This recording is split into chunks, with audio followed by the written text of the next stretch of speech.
يلحق الزهير غير تدرين النار هيني يكون دير غيهم جيسا يلحق الزهير غير تدرين النار هيني يكون دير غيهم جيسا ثالث تذكر بثيلاس توفد اللغثك ساياس تيزنزيك تذر القيماس بقيت البعض ناس.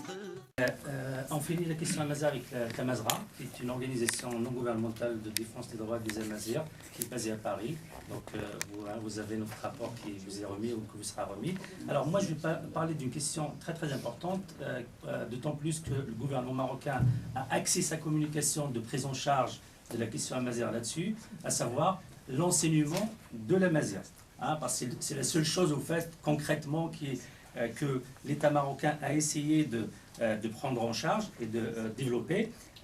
Notre organisation, comme d'autres d'ailleurs organisations qui nous rejoignent, on se rejoint tous là-dessus, on considère que cette prise en charge de l'enseignement de l'Amazir reste très insuffisante. Et certaines des organisations comme la nôtre pensent que c'est une gestion méprisante de l'Amazir et des Amazirs. Alors, d'abord, je voudrais signaler ce rapport qui est donc du gouvernement marocain, du Conseil supérieur de l'éducation, de la formation et de la recherche scientifique, qui a une vision stratégique de la réforme 2015-2030, tenez-vous bien, c'est-à-dire qu'il nous dit ce qu'il va faire dans les 15 ans à venir, et les peu de choses qu'il dit sur l'Amazir, tenez-vous bien, donc il dit qu'on va faire bénéficier équitablement les apprenants de 3 langues de l'enseignement préscolaire et primaire. L'arabe comme langue principale, l'amazigh comme langue de communication. C'est-à-dire que l'État marocain, malgré l'officialisation, il continue toujours à user de discrimination quand il s'agit d'amazigh et d'arabe. Alors ça, c'est pas nous qui l'avons dit, c'est le gouvernement marocain. Alors après, je vais vous donner juste quelques exemples, parce que bon, ils sont nombreux, mais dans notre rapport, c'est détaillé, sur le manque de sérieux, le manque de cohérence de leurs chiffres. C'est-à-dire que l'État marocain, quand il avance des chiffres, il n'est pas sérieux, il n'est pas cohérent, et on se demande pour qui ils prennent les Amazirs et les gens à qui ils s'adressent. Alors, on se base sur, d'abord, les chiffres officiels de l'État marocain, qui sont donnés par le recueil statistique de l'éducation de la monarchie marocaine, et puis sur les déclarations, sur les données qui vous ont été communiquées par l'État dans son rapport, ainsi qu'une institution quand même importante qui est l'IRCAN, qui est une institution de l'État marocain, qui est liée au palais. Notamment, on s'appuie beaucoup, c'est récent, sur les propos du recteur de cette IRCAN, qui est intervenu en mars dernier pour parler justement de l'état de l'enseignement de l'Amazigh.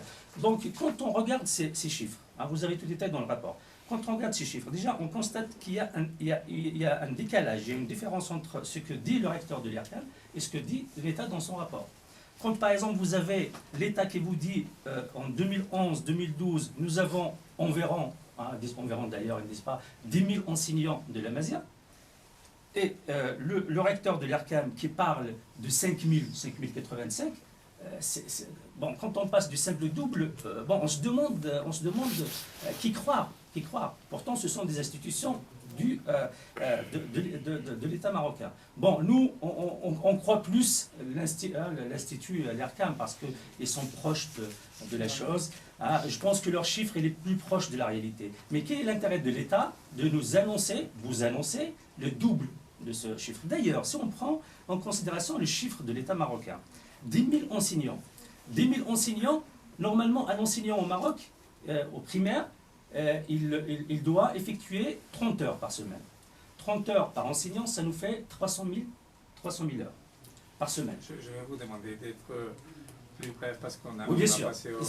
Vraiment, je suis très... Là, parce que je donne un exemple juste pour que vous compreniez, et les détails, vous les avez dans le rapport. 300 000 heures. 300 000 heures. Et comme on sait que chaque classe, pour l'instant, ne bénéficie que de 3 heures par semaine, donc 300 000 heures, et puis nous avons 30 personnes, 30 élèves en moyenne dans chaque classe, on se retrouve avec 3 millions d'élèves normalement, qui doivent apprendre le berbère. Ce qui n'est pas le cas, puisque l'État lui-même, il avance 600 000.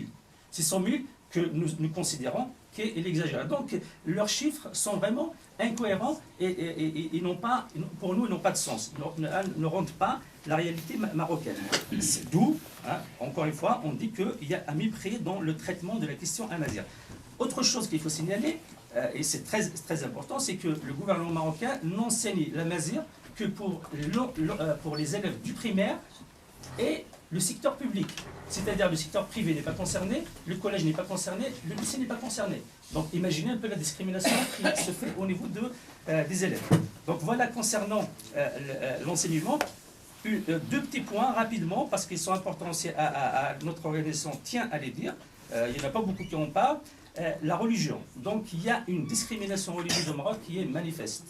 Hein, le groupe des associations féminines en ont parlé, mais aujourd'hui, il faut rappeler que l'article 3 de la Constitution marocaine dit que la seule religion de l'État, la religion de l'État est l'islam, ce qui exclut de fait les autres religions. La kafala, hein, la loi de la kafala qui est, si vous voulez, ce qu'ils appellent, comment ça s'appelle, l'adoption, c'est ça, hein, la loi qui régit l'adoption. Cette adoption, par exemple, il est décrit noir sur blanc, donc on vous a donné les textes, que la kafala est réservée aux seuls musulmans, aux hommes ou aux femmes musulmanes. C'est-à-dire que quelqu'un qui n'est pas musulman au Maroc, aujourd'hui, ne peut pas accueillir un enfant abandonné. Vous imaginez aussi la discrimination. Et enfin, et ça a été relevé par tous les médias, même cette année, on croyait que ça allait finir, mais même cette année, ça a été relevé par les médias, l'État marocain continue, lors du mois de Ramadan, à arrêter et condamner les personnes qui n'observent pas le jeûne des musulmans. On considère que c'est une grave discrimination et l'État marocain doit cesser cette discrimination. Dernier point, sur les arrestations. Notre camarade a parlé du cas d'Emidal. Il faut savoir qu'à Emidal, la population s'est organisée depuis 4 ans maintenant, qu'ils organisent un rassemblement sur place à Emidal pour dénoncer la politique de l'État. Et la réponse de l'État, c'est quoi? C'est pas le dialogue, mais c'est les arrestations et l'emprisonnement. Aujourd'hui, nous avons au moins 3 personnes qui sont en prison. Hein. Par exemple, c'est le cas de Mustafa Oseya et Hamid Wadouche, qui sont condamnés en 2007 à 10 ans de prison ferme par le tribunal de Meknès. Ils sont toujours en prison. Nous avons aussi le cas de Mustafa Faska et Omar Horan, qui sont 2 militants du mouvement des Médades, qui ont été arrêtés le 26 décembre 2014 à Tenrir. Ils ont été condamnés chacun à 3 ans de prison. Voilà. Donc,